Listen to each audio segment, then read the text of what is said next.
Hello, and welcome to my coronavirus classroom. My name is Janessa Jacobs, and this is the digestive system.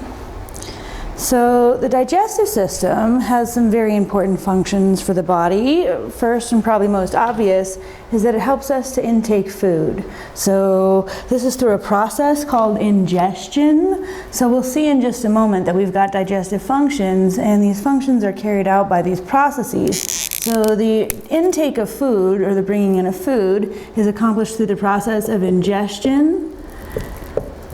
And so this is how we're going to bring in our liquid and solid nutrients so that we can do all of the rest of the stuff. So that's the first kind of thing, is to intake food, or ingestion of, we could say ingestion of solid and liquid nutrients.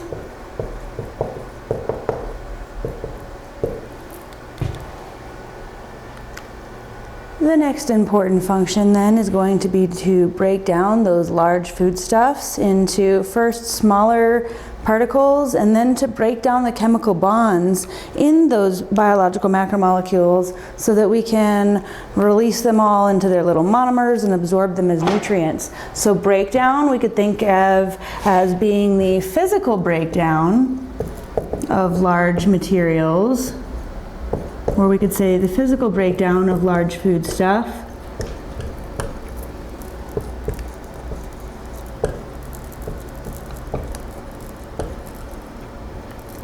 But then we also have chemical breakdown.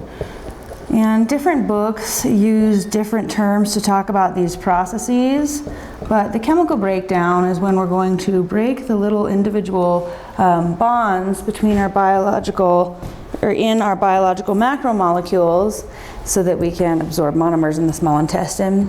So absorption is another important function of the digestive system, and this will be the intake, or the actual absorption of these small molecules that we get from chemical breakdown into the bloodstream, and that's going to happen through the small intestine wall. So we're going to absorb our nutrients through the small intestine wall into either normal capillaries or lymphatic capillaries, and that's going to be what is going to be another important function. We'll say this is the intake of nutrients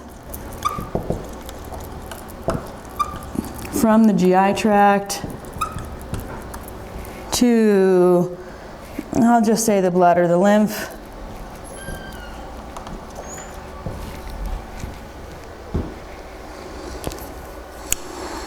Okay, another important function of the digestive system then is going to be the elimination of solid waste.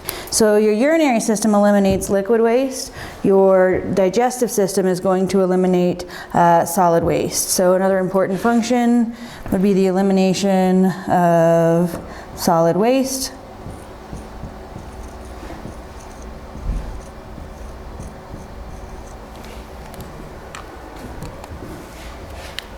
Okay, so all of these different important functions are going to be carried out by different digestive processes we'll talk about, and all of those processes are handled by different organs in the GI tract, or the digestive system. So the GI tract, which is the continuous tube that runs from mouth to anus, or the accessory organs that help. So the organs of the digestive system are broken down into kind of two subgroups. The alimentary canal, or the GI tract, or the gastrointestinal tract, which is that continuous tube, and then all of the accessory organs. So for the alimentary canal, what we'll say, this is a continuous tube running from mouth to anus.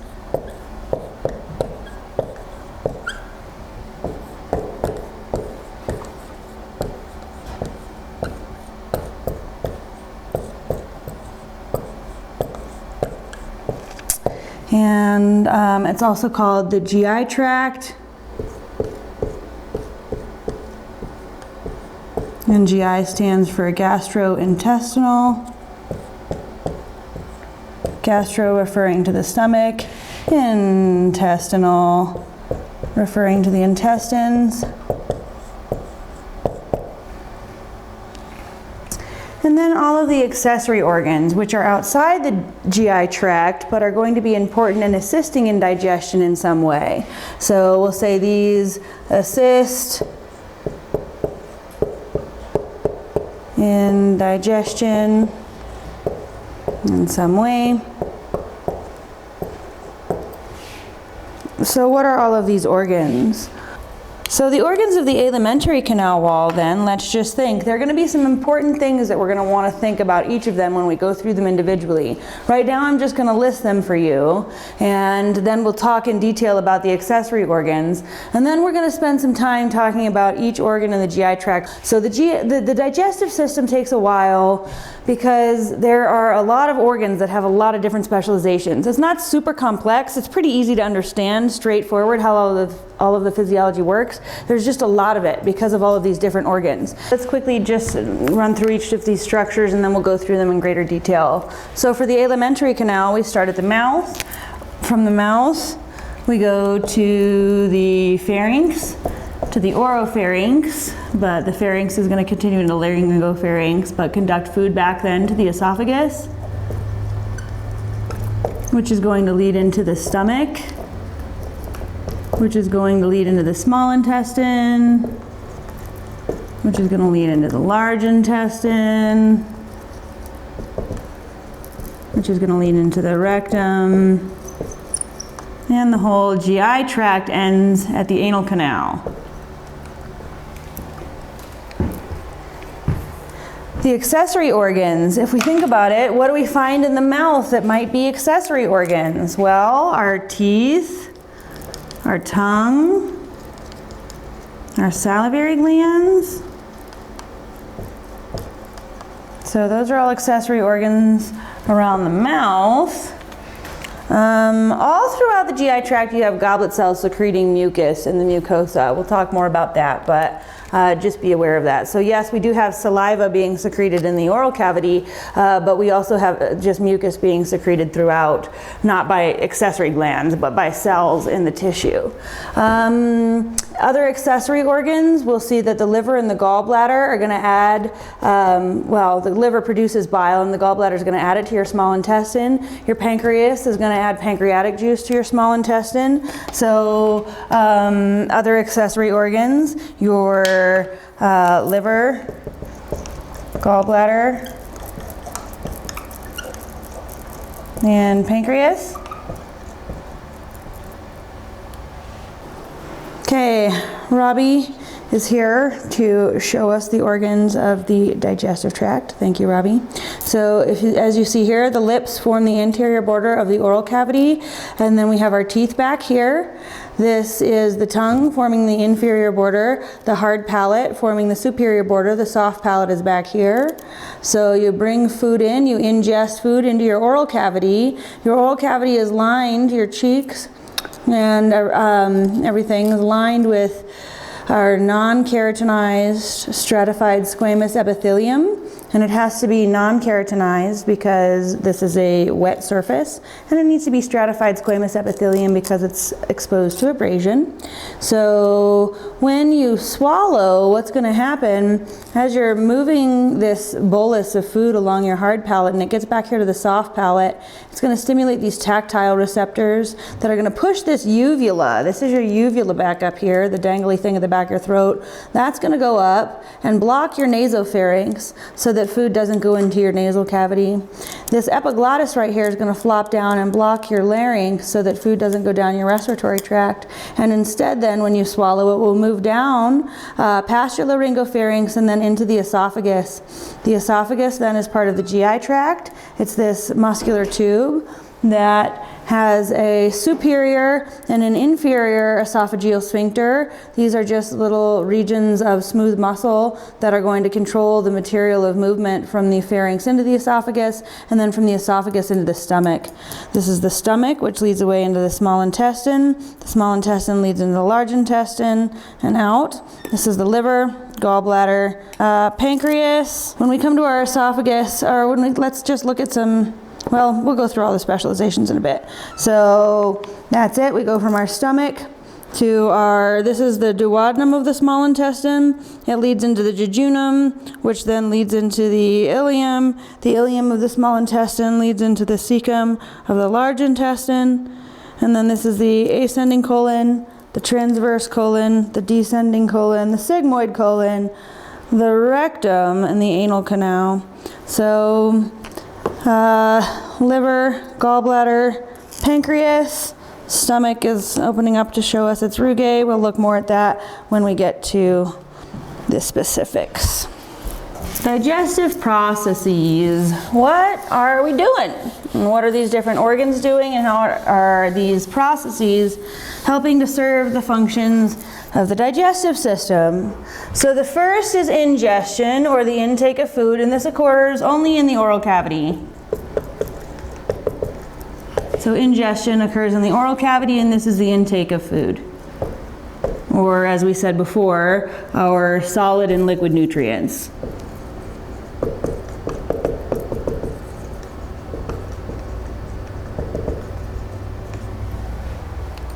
Okay. Next, propulsion.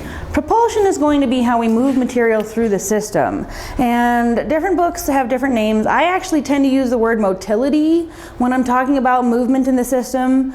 Propulsion is going to be how we're moving food through the entire GI tract. But some organs have some different types of contraction or motility that are going to help with different functions in that organ. So propulsion is going to be how we propel material through the system.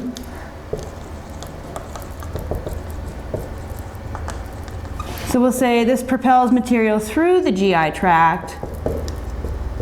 The primary mechanism of propulsion is called peristalsis. And peristalsis is this wave-like contraction of smooth muscle that propels the material forward.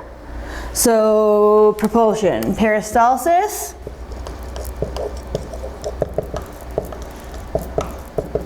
Is the wave-like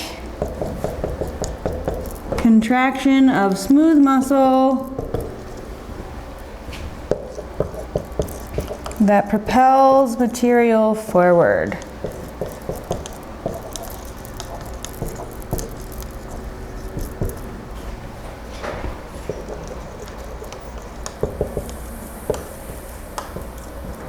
So when you swallow and the food enters your pharynx, from there on, every organ is going to use peristalsis.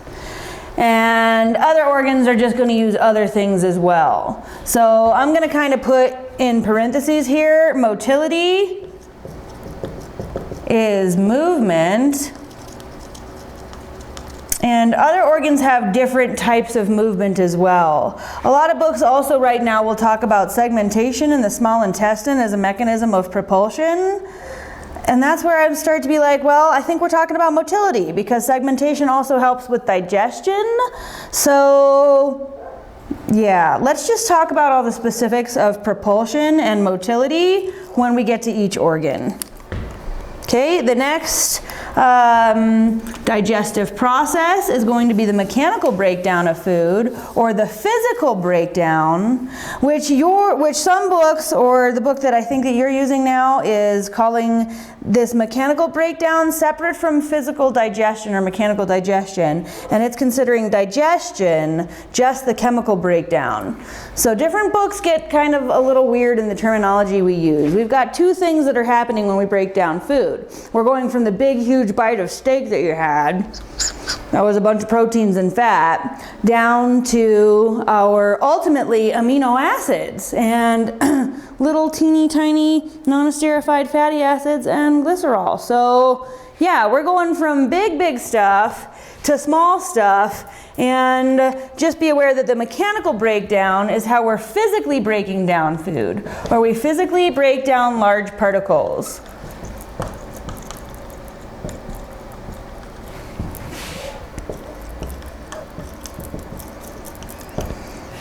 And so let's think about that. It's pretty obvious probably where we begin mechanical breakdown, which is where? in the oral cavity as your teeth manipulate that food. But your stomach actually does some mechanical breakdown too, as it forcefully contracts and mixes and grinds and mixes food with gastric juice. And then your small intestine does a little bit of mechanical breakdown too with this process called segmentation. And in segmentation, what happens is you get these little side-to-side contractions of different parts of the small intestine. And as that's happening, it's going to expose the material to the digestive enzymes, which sure helps with chemical digestion, but it's also going to help with some physical breakdown. So what happens in segmentation in here is like you could have like some side-to-side contractions happening right here, and some side-to-side contractions happening here and here and here. And so what it's doing is these little tiny side-to-side contractions are propelling things forward. Sure, peristalsis is mostly doing that, but it's offering a little bit of mechanical breakdown as well. So we'll say the mechanical breakdown occurs in the oral cavity with chewing, in the stomach with mixing and grinding, and in the small intestine with segmentation. So oral cavity, chewing, stomach, mixing and grinding, and small intestine with segmentation.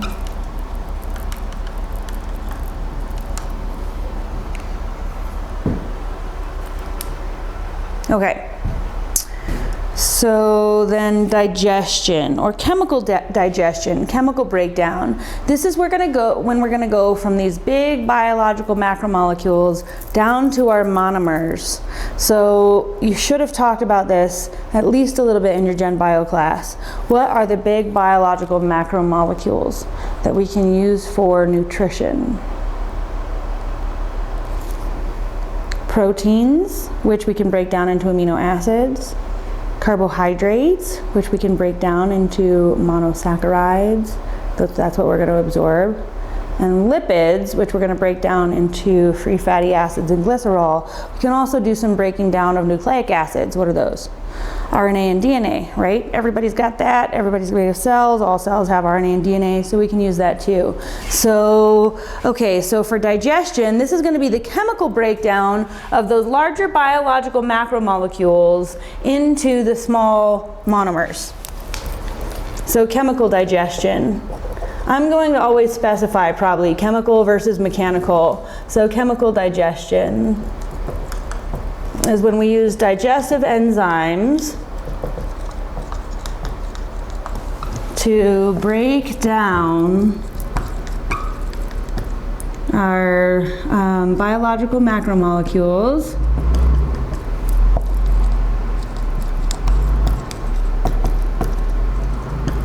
into their monomers so that we can absorb them. And so what are our biological macromolecules? Again, those are proteins,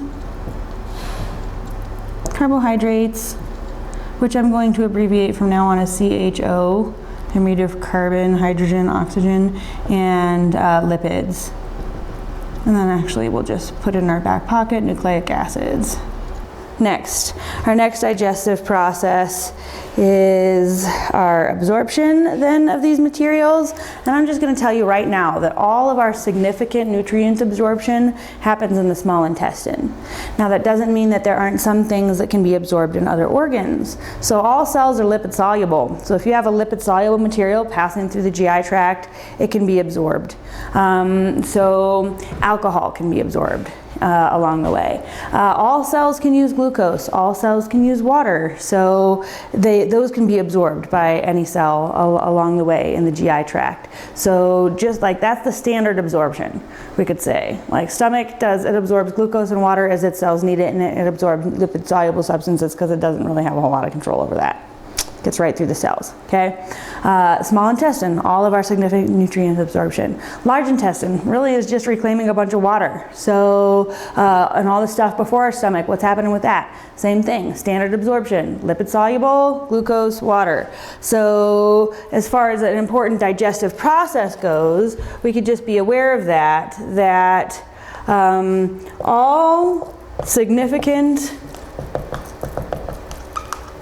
nutrient absorption is happening in the small intestine.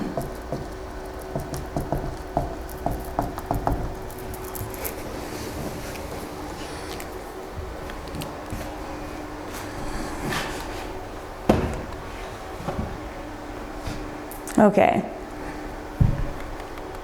And then the last digestive process that I'm just going to go ahead and write up over here so that it doesn't get in the way of our absorption definition is defecation. And this is going to be controlled by a reflex. You can train this reflex, defecation. And this is the removal of solid wastes or excretion of solid wastes.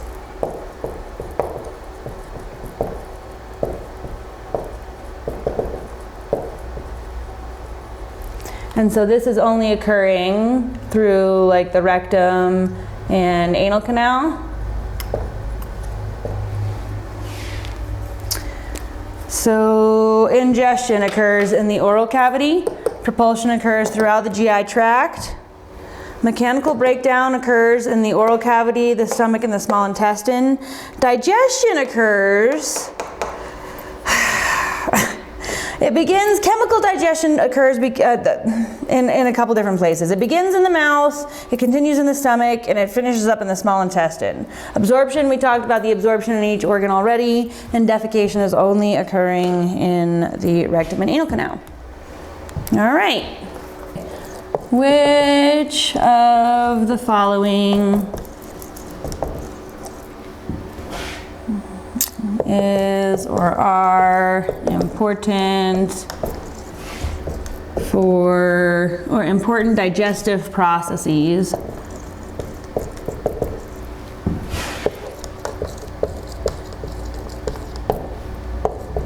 Okay, A, ingestion of food.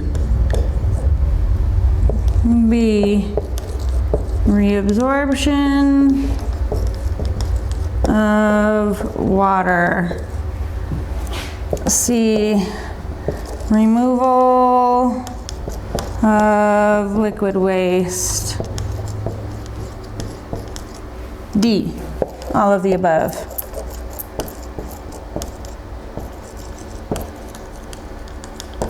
All right, you're right. On this list, the only one that is a digestive process is the ingestion of food. If you said all of the above, that's okay. These two were good distractors. So reabsorption of water happens in the kidneys. If it had just said absorption, sure, that's an important part of functioning in the GI tract. When we drink water, where's it coming through? Our GI tract, we're absorbing it. So absorption, sure. But then we're gonna filter it out in the kidney, and sometimes if you're dehydrated, we need to bring it back. So we would reabsorb it, or we would reabsorb it if too much got pushed out. So we'll get there for the next system. Removal of liquid waste is also the urinary system. So this was also just a distractor. So the best answer there is A, ingestion of food. Okay. So some things to be aware of as we move throughout this system, because again, it's not horribly complex, there's just a lot of information. And each different organ that we just talked about has differences in the wall, it has differences in the thing it secretes, differences in the things that it digests. So we need to worry about each of those things kind of just to be aware of. So for each organ, as you're studying it, I want you to think about what are specializations in its wall, because the specializations in the structure of the wall are going to lead to the special functions that it has. I want you to think about what are its secretions, what is it secreting. I want you to think about what type of digestion is happening. I want you to think about what type of motility is happening. And I know that that sounds weird because, you know, it's propulsion and whatever. So how are we moving? Yes, but are there other types of contraction happening in the alimentary canal wall in particular regions that are going to give rise to different functions? So think about that, and then I want you just to think about absorption. I'm going to go ahead and make it easy on you right now and say I'm not going to talk about each individual organ's absorption really again, because we have standard absorption everywhere except the small intestine, which is going to be doing our massive amounts of nutrient absorption. So for absorption, we'll say for the oral cavity, for the pharynx, for the esophagus, for the stomach, and for the large intestine, these all do just standard absorption of lipid-soluble molecules, water, and glucose. And then our large intestine, in addition to being able to do our standard like glucose and lipid-soluble stuff, just because we're have our cells can absorb lipid-soluble materials, our large intestine is also going to absorb large amounts of water. So this is what's going to pull the remaining water out of our material that's passing through and solidify our solid waste. Okay, so I don't want to talk about all of that again. When we get to the small intestine, we'll go through it because we're just going through it in great detail, but I don't want to talk about really the absorption in our other areas again. Okay, so GI tract wall. Alimentary wall. The innermost layer of the wall that's in contact with the food is called your mucosa. So this is in contact with food, and it is going to function to secrete our digestive enzymes.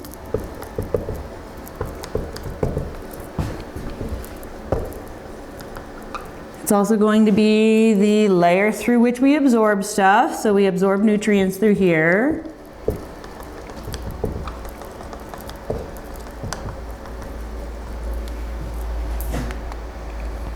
The thing about the mucosa is that it's got sublayers. So the epithelium is the layer that's actually in contact with food. And it's going to change depending on which organ you're looking at. So the epithelium, if you recall, epithelial tissues don't have their own blood supply, which means that right under that I must have something else, lamina propria, which is areolar connective tissue that is going to support the overlying epithelium. So we'll come back to epithelium in a minute. Our lamina propria is the areolar connective tissue that supports the epithelial tissue on top. And then the deepest layer is what's called the muscularis mucosae. And this is just a small layer of smooth muscle in the mucosa. So this is just a thin layer of smooth muscle.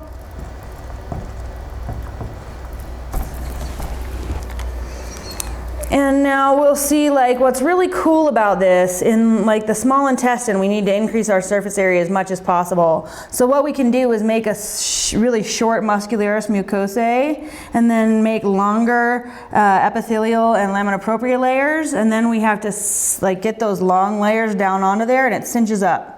So we'll talk more about that. So just kind of be aware that's why we have 3 layers, so that we can do things like that. So, okay, what about this epithelium? So each like organ has different lining to it. So I already told you the lining of the oral cavity, the epithelium, is what? Non-keratinized, stratified, squamous epithelial tissue.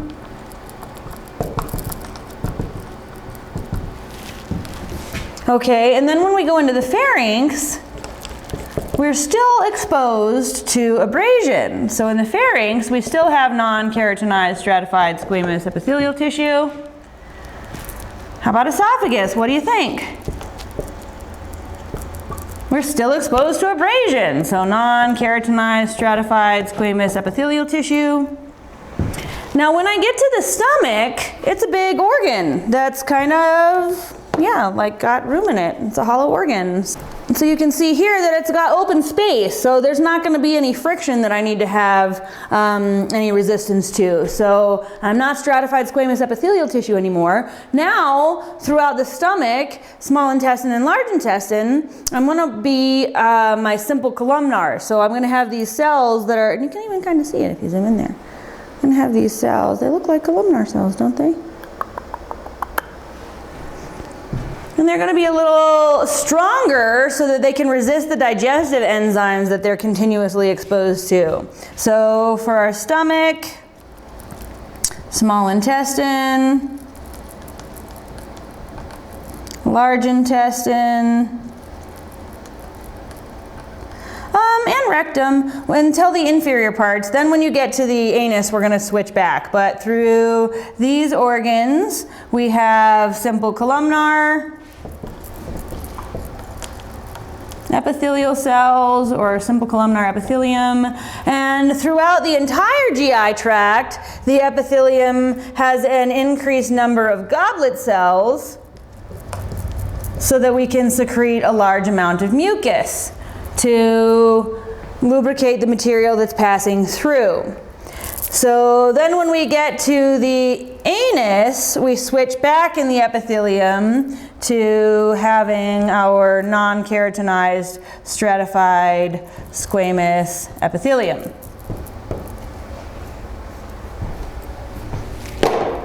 All right. So that was the mucosa. The submucosa is going to be areolar connective tissue that contains the blood vessels, nerves, and lymphatics that serve the GI tract. So the stomach, well, the GI tract, I should say, actually has its own kind of gut brain, and we'll talk about that in a minute when we talk about the regulation of digestion. And so all of that is coming in through the submucosa. You could say our submucosa is areolar connective tissue, and this contains the blood vessels, lymphatics,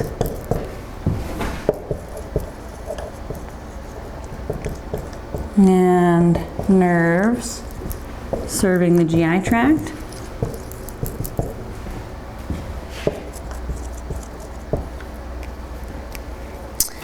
So maybe I want to try and draw this.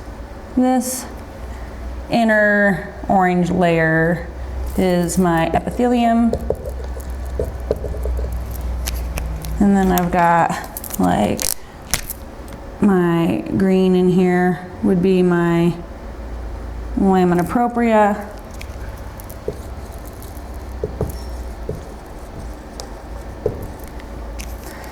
And then I've got my muscularis mucosae.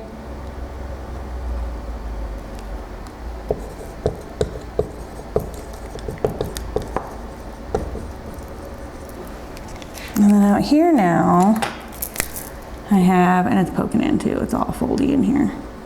I have my submucosa.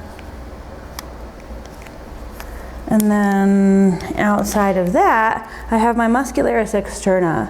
And in most of the GI tract, this is 2 layers of smooth muscle. The inner circular layer surrounds the organ. And then there's an outer longitudinal layer that the two are going to work together to do that peristalsis. So the inner circular layer kind of squeezes in, and the outer longitudinal layer squeezes forward.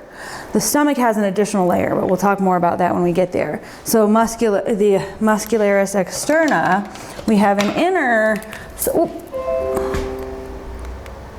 circular layer here that encircles the organ. And then the outer longitudinal layer would have the muscles, smooth muscle cells running like this out of the board. So that's what that looks like. So for the muscularis externa, we could say that we've got an inner circular layer and an outer longitudinal layer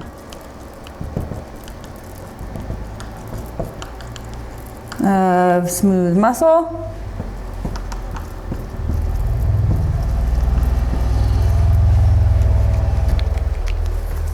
Okay, and then the outermost layer is going to be our serosa or adventitia. So serosa, what's serosa? It's the double-layered serous membrane that surrounds organs in our ventral cavity. You're right. The inner layer is which layer? The visceral layer. And the outer layer is which layer? The parietal layer. And what's the serosa in the abdominal cavity called?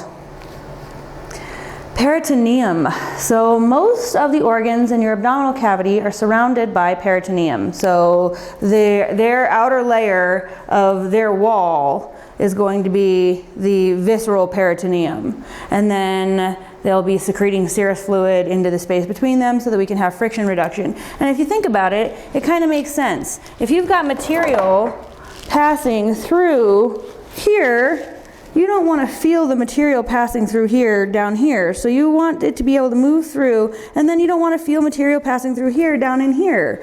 So your peritoneum is really important for that friction reduction. Some parts of your small intestine are retroperitoneal, and your kidneys are also retroperitoneal. That means they stick outside the peritoneum and are anchored there. So in all the organs that you don't need friction reduction, we need to keep those organs anchored in the cavity. And so those organs have adventitia, or fibrous connective tissue, instead of serosa. So serosa surrounds most of the organs in the ventral cavity, but like your oral cavity is a little weird because it's surrounded by cheeks and skin. But like your pharynx and your esophagus have adventitia instead. So on the outer layer, it kind of depends which organ you're looking at, but we'll say serosa is going to be the peritoneum. Well, the visceral peritoneum would be the outer layer of the alimentary canal wall. The visceral peritoneum. And then we can find this surrounding the stomach, most of the small intestine, and the large intestine. Adventitia is the fibrous connective tissue that we find in places that we don't need to have like this friction reduction that we get from serous membranes. Adventitia is what we find when we need to anchor the organ to the surrounding structures. So we find this surrounding the pharynx and the esophagus and the like rectum and anus.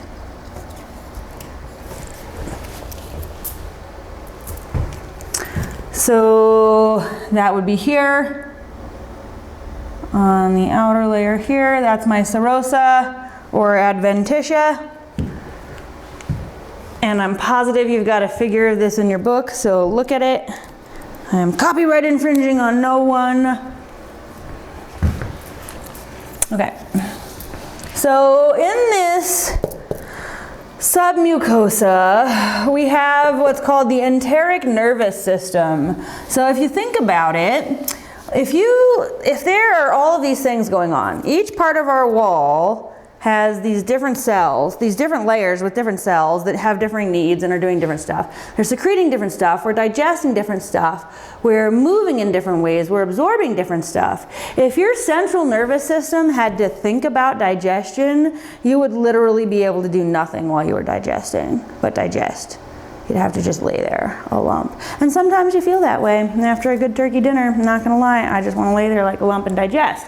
But regardless, in order to really be able to efficiently digest and still be able to engage functionally with the rest of the world, digestion needs to be downloaded and offloaded from the cerebrum and the spinal cord. We want the cerebrum and spinal cord, to be able to do things like sit around and watch a movie and learn your stuff while you're digesting the popcorn you're eating. something. So in order to control digestion, there's what's called the gut brain, or the enteric nervous system. And the enteric nervous system is coming here in through that lamina propria, is coming in here through that submucosa and branching in, and it's going to help control digestion so that the central nervous system doesn't have to think about it. And it's going to do so through short reflexes and long reflexes. So this is the enteric nervous system, this is our gut brain.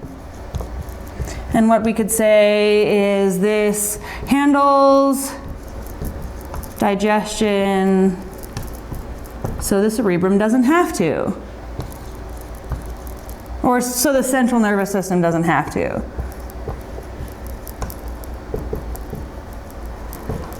And what it is a bunch of nerves running through there and paying attention to what's going on. So, and controlling it. So reflexes are things that happen that you don't have to think about, and they're totally downloaded from the central nervous system. The cerebrum doesn't have to handle them at all. So short reflexes are the ones that are totally controlled in the digestive system. So totally controlled in the GI tract, I'll say. Well, no, I'm going to say digestive system.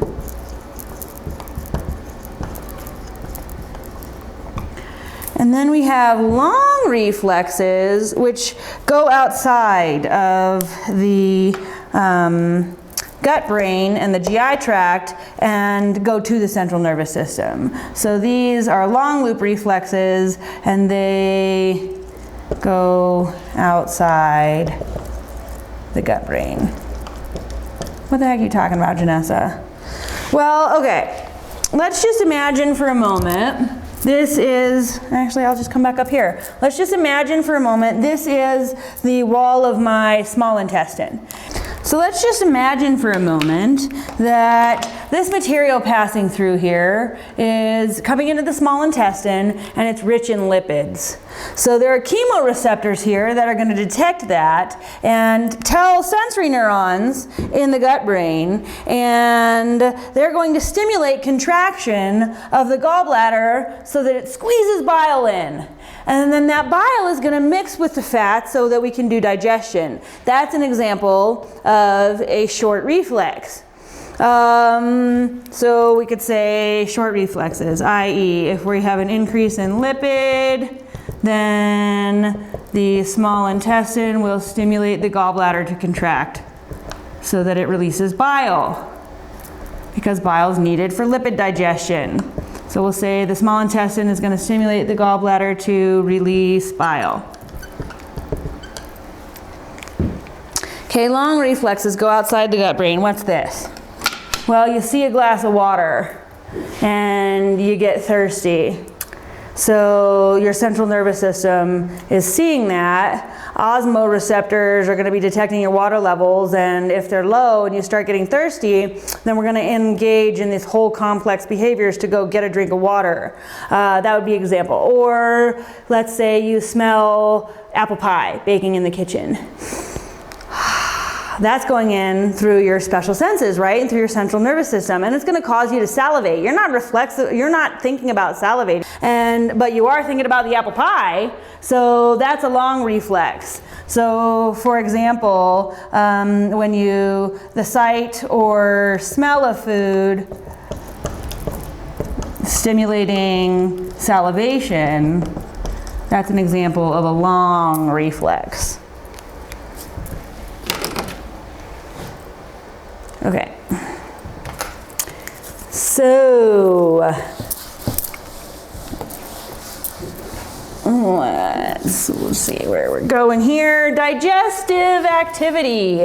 How are we getting our digestive activity going then through the gut brain? It's going to be provoked by mechanical and chemical stimuli. So digestive activity will be provoked when there's an increase in stretch in part of the GI tract. then that's going to be able to trigger our mechanoreceptors that detect that change in stretch and get the gut brain going and will stimulate motility, get things moving through. Chemical, so chemoreceptors. So this would just be our chemoreceptors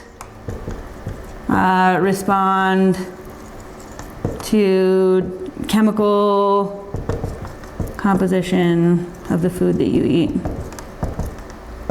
or of the material passing through.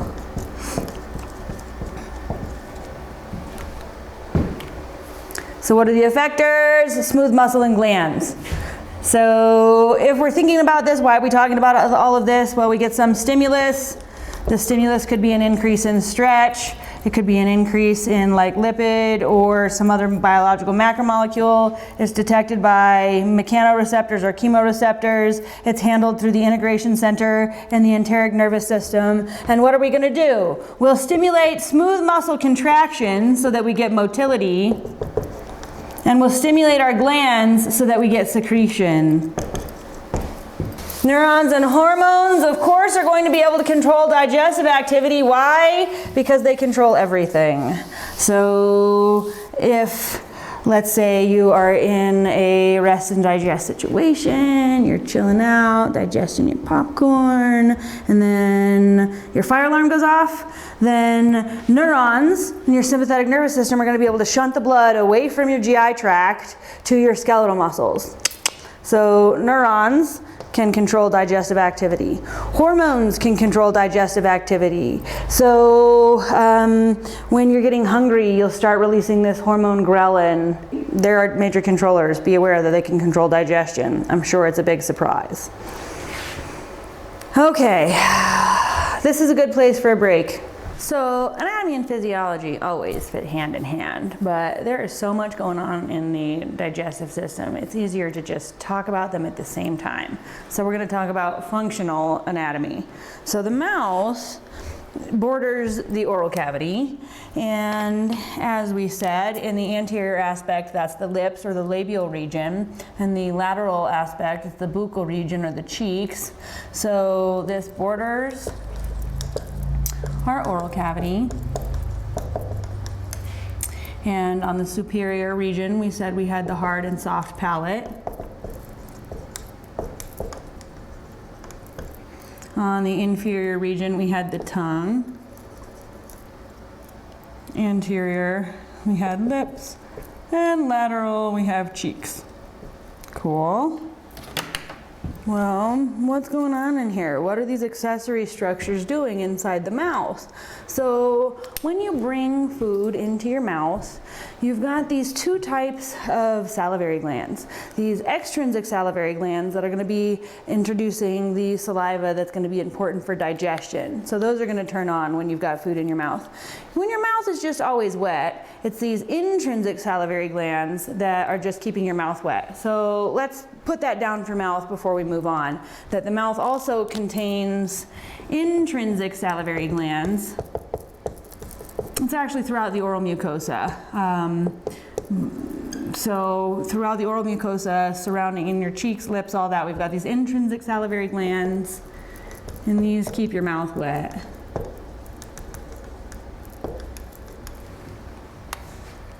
And then we've got our tongue and our extrinsic salivary glands and our teeth. And all of these three things are really going to be important when you've got some food in your mouth. Your tongue is going to push that food back and forth between your teeth. Your teeth are going to grind and tear that food up. And your salivary glands, the extrinsic salivary glands, are going to start secreting this digestive saliva that's going to get it wet and help to put all of that food into this nice swallowable ball that we call a bolus. So we'll say that our tongue is going to be this muscular structure, and it is going to manipulate food between your teeth and mixes it with saliva.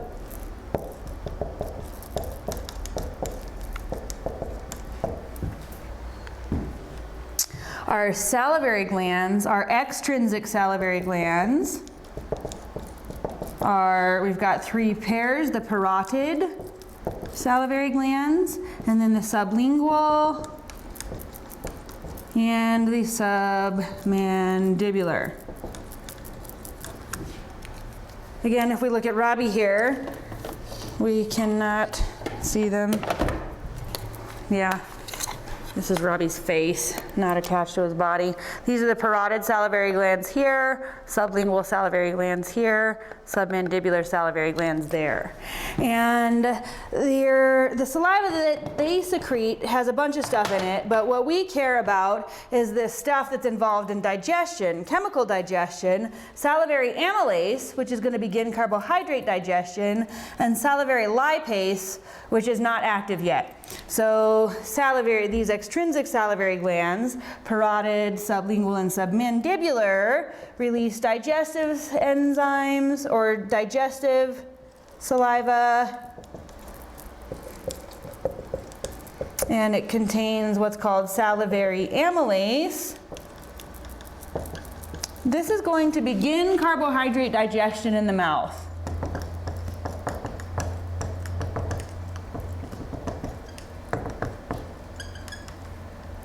But then we're also going to add what's called lingual lipase. Honestly, it's of minor significance, and it's not active yet. Okay, the teeth or the dentition is also found in your mouth, and those are all your teeth. It says teeth. You know what your teeth are. You chew with your teeth every day. We can see them right here. So they're collectively called your dentition. And you have the first set that you're born with, your baby teeth, and they all fall out and get replaced with adult teeth at various times throughout your life. So I want you to memorize every tooth that you get, when, where, when's the average age that it falls out, when it grows back, and all of that for some matching question. That's a joke. It works better in class when I can hear you laughing and I can see the heart attack on your face. I don't know if you had a heart attack in your lounge chair right now. Okay, so that's it. What do the teeth do? They chew your food. They tear it, mix it with saliva. So the pharynx. From your oral cavity, food is going to move into the pharynx. And if you recall, the pharynx has a functioning in two systems, the respiratory system where it conducts air and the digestive system where it conducts food. So the pharynx has the nasopharynx, which is behind the nasal cavity, and that's our pseudostratified ciliated columnar epithelium. But then when we get into the oro and laryngopharynx, these both have our non-keratinized stratified squamous epithelial tissue. And what we could say about the pharynx is that it's a muscular funnel that conducts, I'm going to call it our bolus now. So it's going to conduct our bolus to the esophagus.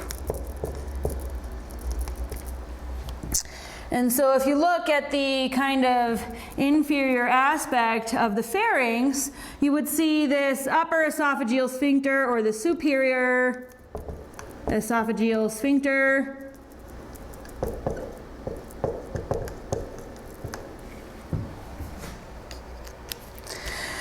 And then from the pharynx we move into the esophagus. So the esophagus is also covered in this, or lined with this non-keratinized stratified squamous epithelial tissue. And this is just a muscular tube that's going to conduct the food to the stomach. So this is just our muscular tube that conducts food to the stomach.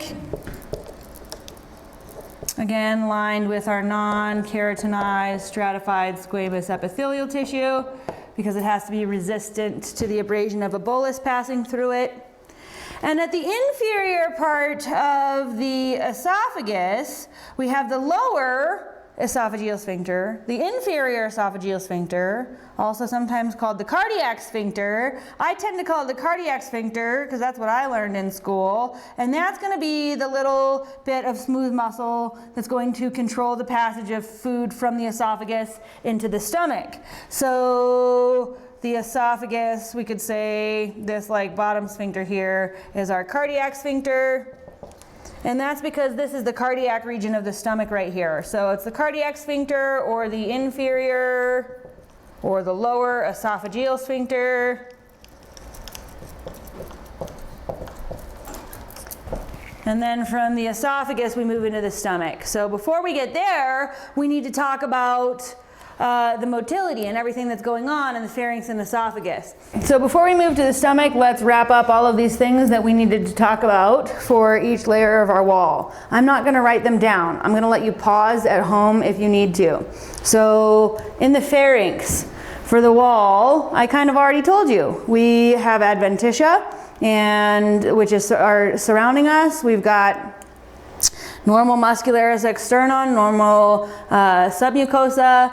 The mucosa has, in the nasopharynx, our pseudostratified ciliated columnar epithelium. In the oro and laryngopharynx, it's our non-keratinized stratified squamous epithelium. It secretes a bunch of mucus from those goblet cells. It's not really doing any significant nutrient digestion. The motility is going to be swallowing that we're about to talk about, and the absorption is just standard, so nothing special. Esophagus, wall. Again, it's got our non-keratinized stratified squamous epithelial tissue. We've got our just normal submucosa, our normal muscularis externa, and then adventitia anchoring us. Secretion, more mucus. Digestion, no significant nutrient digestion.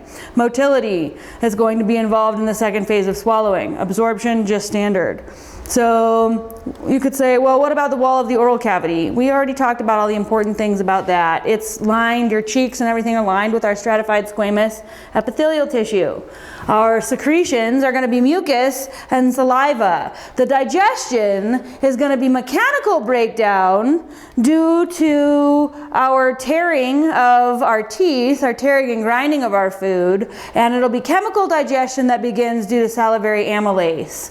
The motility will be the voluntary phase of swallowing, and then absorption will be standard. So what is this that I'm talking about swallowing? Deglutition is another name, or some books call it deglutination. So if you see that, it works too. Deglutination or deglutition. This is swallowing.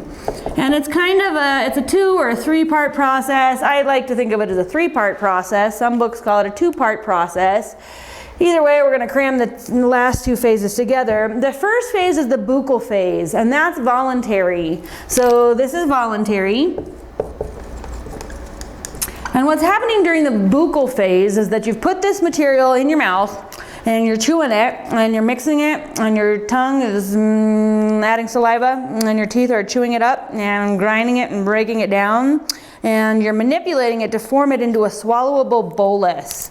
So during the buccal phase, this is voluntary, and what we could say is that the tongue is going to push material between our teeth and add saliva, and it's going to form it. Well, what's going to happen is your tongue is going to push it along your hard palate, and it's going to feel right. You know, it feels right. And you start pushing along your hard palate back to your soft palate. And when we get back to the soft palate, we're going to stimulate tactile receptors that push us into our next phase, which is involuntary. So what we could say here about the tongue is that it's pushing the material between the teeth, it's adding saliva, and pushing. We'll say, and it pushes food against the hard palate to form a bolus.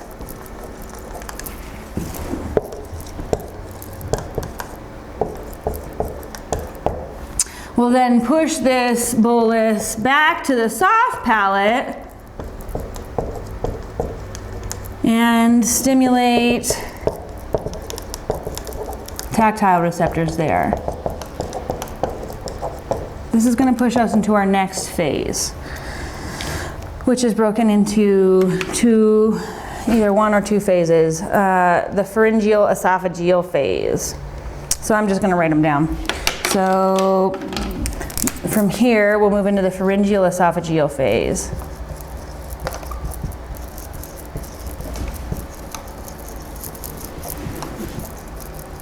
And what happens now is that these tactile receptors are going to stimulate you to like go into this involuntary phase where your uvula lifts and blocks your nasopharynx, your epiglottis flops down and blocks your larynx, and then the food is going to move into the esophagus.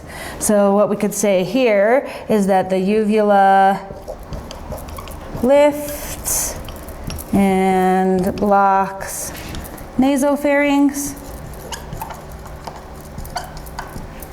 the epiglottis flops down and blocks the larynx, the superior esophageal sphincter is going to relax.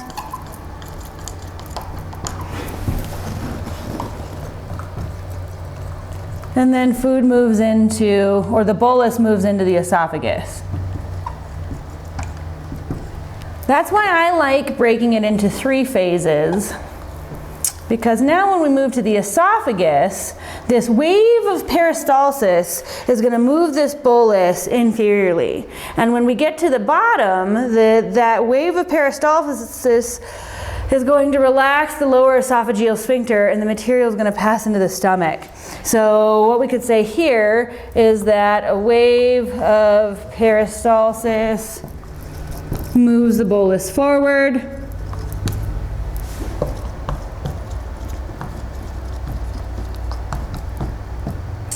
and relaxes the cardiac sphincter, and then swallowing is done.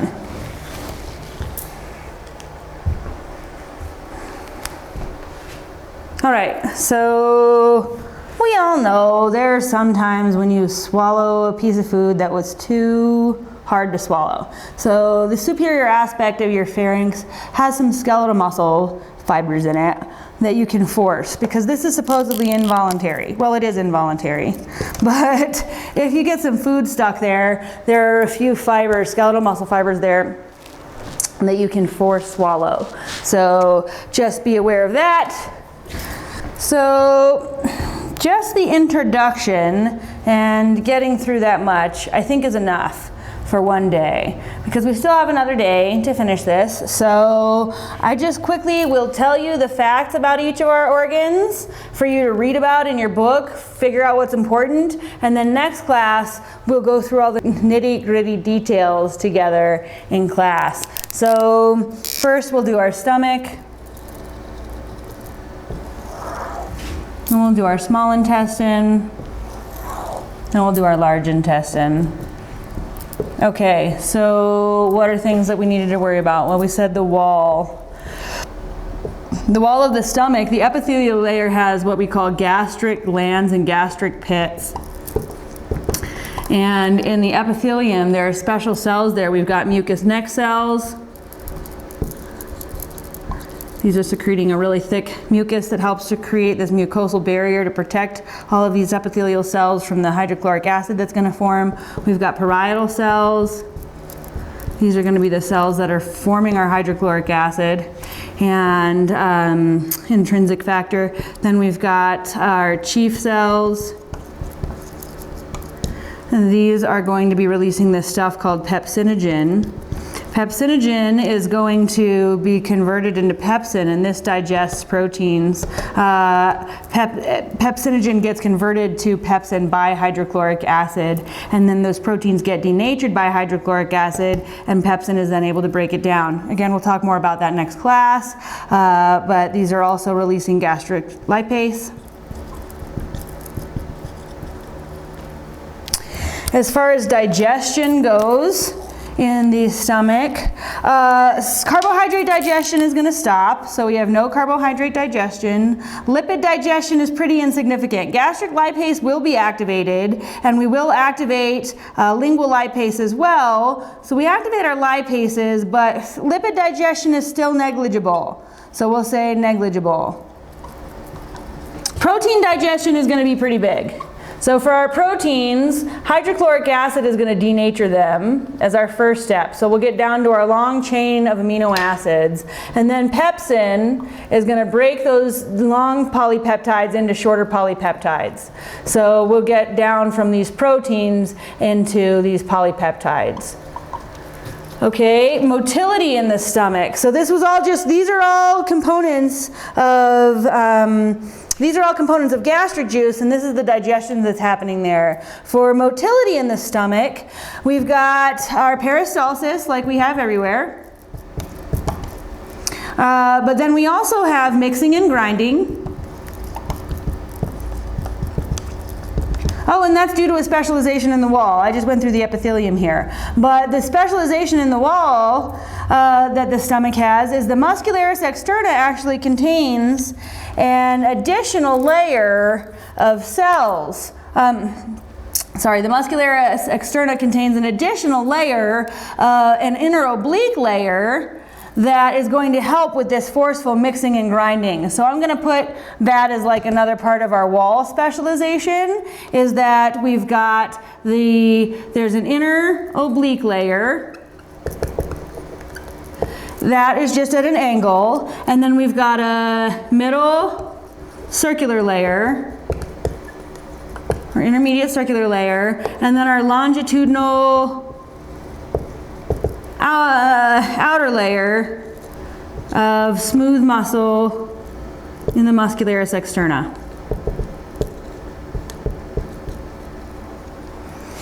And that is going to give us this powerful mixing and grinding. There's a third type of contraction that happens in the stomach. As that food is going through the body of the stomach by peristalsis and is mixing with gastric juice, when we get here to this pylorus region, there's going to be really forceful contractions to mix that material with gastric juice, and that's like grinding, and that's going to open up this pyloric sphincter, and a little bit of chyme is going to squirt through into the small intestine, and this pyloric sphincter is going to snap shut. And then we'll have blowback of that material. It's called retropulsion. So all that material will go back, and then peristalsis will move it forward, and then mixing and grinding is going to forcefully open it, and over and over and over again. Gastric emptying takes 6 to 8 hours. So what we could say for another type of motility in the stomach is that we have retropulsion. Okay, so ignore these labels under here, because what I'm doing is I'm talking to you about all the things you need to review before I talk to you next class. Okay, so specializations in the wall of the stomach. We have gastric pits that release gastric juice. That's our secretion, is gastric juice. We have this inner oblique layer, which is going to help with this forceful mixing and grinding, this extra motility thing. The digestion that we do is we stop our carbohydrate digestion, negligible lipid digestion. We take our proteins from these long globular proteins into long amino acid chains and then break those down into polypeptides. As far as absorption goes, it's just going to be standard. So we'll have our standard absorption of our lipid-soluble materials, water, and glucose as needed. Okay, small intestine. The small intestine is so cool. Its wall does everything that it can to increase surface area. So first, the columnar cells have microvilli. So that increases their surface area.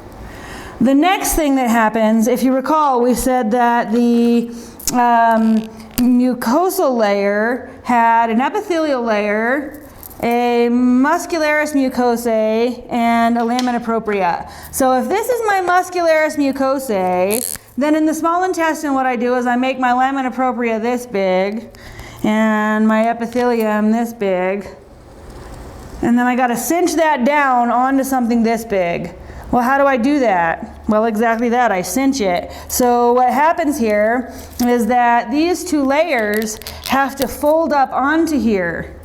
And it creates these, so they fold up onto here. This is the second way that I can increase surface area. Those are called intestinal villi. And I do have a model of an intestinal villus for you to look at. So the second way that we do it is that we fold our lamina propria and epithelium onto the muscularis mucosae.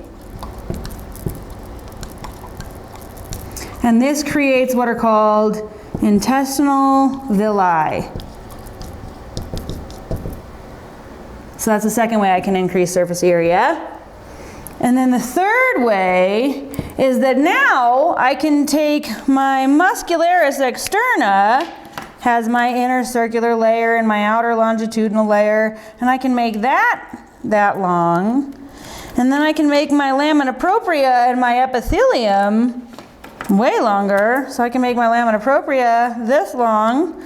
I can make my epithelium this long. And now I gotta cinch those two things up. And what that does is create these folds called circular folds.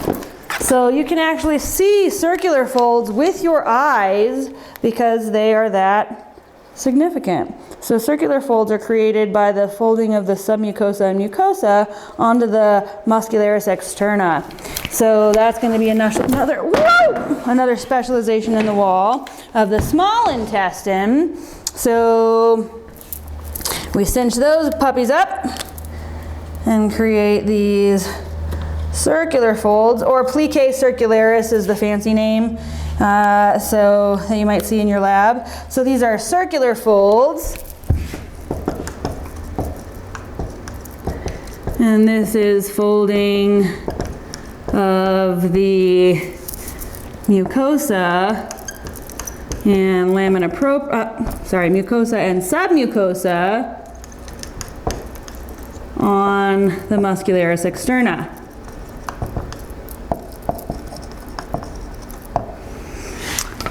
So my ex and I actually went on a thought journey one day. This can be your brain break for the day, to see what the absorptive surface area of my small intestine would be. I thought maybe I could cover a football field. I was trying to explain to him how cool small intestines are, that they anatomically do everything they can to physiologically increase their surface area so that they can have the maximum exposure to our digestive enzymes that finish up chemical digestion and maximum exposure to our absorptive surface area. So we spent like an hour and a half on this thought journey through the interwebs, finding what's the average length of a small intestine in a 5'5" female, and then what's the average number of circular folds per inch of small intestine, and then what's the average number of intestinal villi per circular fold, and then what's the average number of microvilli per columnar cell. And so afterwards we did this entire calculation, and I came nowhere close to being able to cover a football field. But I could cover 2/3 of a tennis court. That's pretty big. I mean, look at me. There, in this one little organ, this one of all of those organs in my ventral cavity, this one little organ has enough absorptive surface area to cover 2/3 of a tennis court. That is pretty crazy and also pretty awesome. Other things about its wall, nothing super special, because we've just talked about everything that was special. Okay, secretions. The small intestine on its own secretes these things called brush border enzymes. So the small intestine secretes brush border enzymes. And they're called brush border enzymes because those microvilli make it look like there's a brush on the surface of the small intestine. So our secretions are brush border enzymes. Brush border enzymes. For digestion, well, okay, because that's the only thing that the small intestine is secreting, but it's receiving the secretions from our accessory glands, or our accessory structures. So the small intestine is here. We can see this is duodenum of the small intestine, so it's receiving chyme from the stomach, but then it's going to receive bile from the liver and gallbladder, and pancreatic juice from the pancreas. So So here, this is the duodenum of the small intestine, and it's receiving chyme from the stomach, but then it's also going to receive bile from the gallbladder and liver, and pancreatic juice from the pancreas, which are going to help with digestion. So it's only secreting brush border enzymes, but it's receiving some other secretions. So I'm going to put that here. Oh, I'm not supposed to be using lime green. Put that here in parentheses. So I'll say plus bile and pancreatic juice. Okay, that's what we're secreting. What are we digesting? I'm taking these polypeptides, and my pancreatic juice is breaking them down into like oligopeptides. My brush border enzymes are breaking them down to like from those dipeptides into amino acids. So that's going to be important. What else is happening? My carbohydrates are going from these like starches to polysaccharides. And then my pancreatic juice is going to break those polysaccharides down. My brush border enzymes are going to break those down into monosaccharides, and that's what I'm going to absorb. As far as digestion of fats go, that's complicated. So for lipids, we'll say what we're adding is bile, and we're going to have to emulsify that, and then what we'll break that down with pancreatic juice will be added to this thing called a micelle. We'll break it down into our free fatty acids and glycerol, and that's what we'll absorb. So that for absorption, what we're absorbing in the small intestine is amino acids from our proteins, glucose, so our monosaccharides, and then free fatty acids and glycerol in these things called chylomicrons. So, and these water-soluble nutrients are going to be absorbed into regular capillaries, and our lipids are going to be absorbed into lacteals. Okay, large intestine, wall. There's nothing horribly important or unique about it, other than in the epithelium we have a high number of goblet cells. And so it's really easy to identify an intestine when you're looking at it, because there are so many more goblet cells in the epithelial layer here. And why is that? Here we're reclaiming all of our water and we're making solid waste. So I need to be able to lubricate that solid waste as it moves through the system. So I've got a lot of goblet cells because they're secreting mucus. So the secretion is a high amount of mucus, a lot of mucus. Digestion is actually interesting. Your large intestine doesn't secrete any digestive enzymes. It does not do any digestion of its own. But we have these symbiotic gut flora that live in our belly and do the digestion for us. We'll talk more about that next time. But for now, we'll just say for digestion, the large intestine is doing none, but the gut flora are going to be doing some. They're going to be breaking down everything that you cannot digest or did not digest, and they actually are then able to release vitamins and methane gas, so that's where you get your flatus. The motility in the large intestine reminds me that we did not talk about motility in the small intestine, so we'll come back. But for our motility in the large intestine, we have peristalsis like we have everywhere. But we also have these other kinds of contractions, haustral contractions, and then mass movements. So each of these little segments of large intestine is a haustrum. And so you've got these contractions called haustral contractions that move material from one haustrum to the next. And then you also have these things called mass movements. And mass movements are forceful contractions that originate here in the transverse colon. They happen 1 to 3 times a day. And they are going to be what propels material from your sigmoid colon here into your rectum. So a mass movement will start here and then push material through the rest of your colon. Okay. So let me write that down, and then we'll come back to small intestine motility. So in the large intestine, we've got peristalsis, haustral contractions, and mass movements.